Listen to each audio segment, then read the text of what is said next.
Gelombang kritik pemerintahan Jokowi dan tuntutan agar pemilu berjalan jujur, adil, terus bergulir.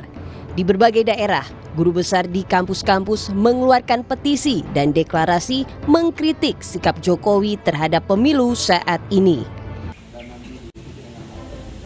Sejumlah dosen, mahasiswa dan peneliti dari Universitas Kristen Satya Wacana Salatiga, Jawa Tengah juga mengkritisi penyelenggaraan pemilu 2024. Mereka meminta penyelenggara pemilu dan pemerintah bersikap netral, menjaga etika politik, dan tidak bertindak diskriminatif, sehingga pemilu berjalan jujur dan adil.